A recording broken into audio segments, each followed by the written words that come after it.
মহিলা অনেক দামি মহিলা, মুসা আলাইহিস সালামের পালক মা। সুবহানাল্লাহ পড়েন।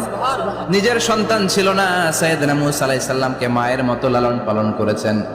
গোপনে গোপনে মুসা আলাইহিস সালামের উপর ঈমান এনেছেন। গোপনে গোপনে রাত্রিবেলা তাহাজ্জুদ পড়ে চোখের পানি ছেড়ে চাইতেন কার কাছে? ফেরাউনের বউ আর ফেরাউনের ফিনান্স মিনিস্টার, অর্থমন্ত্রীর বউ, দুইজন লুকিয়ে কালিমা পড়ে মুসলমান। ফেরাউন কিছু জানে না। সুবহানাল্লাহ। কি আল্লাহর খেলা! ফেরাউন লক্ষ লক্ষ বনী ইসরাইলের ছোট্ট বাচ্চাকে জবাই করেছে একটা বাচ্চাকে ঠেকানোর জন্য। নাম কি? মুসা। আর ফেরাউনের ঘরে আল্লাহ মুসাকে বড় করলেন। কোন সুবহানাল্লাহ! লুকিয়ে লুকিয়ে ঈমান আনলো। ফেরাউনের বউ আসিয়া, অর্থমন্ত্রীর বউ, দুইজন মিলে ফেরাউনের কাছে ঘটনা পৌঁছে গেল, খবর পৌঁছে গেল। ফেরাউন ডেকে পাঠালো। দুধের বাচ্চাকে নিয়ে ফেরাউনের অর্থমন্ত্রীর বউ হাজির। কুখ্যাত সন্ত্রাসী ফেরাউনের নিজের বউ আসিয়াও হাজির। ফেরাউন বলে, এক আল্লাহর উপর কুফরির ঘোষণা দে, আল্লাহকে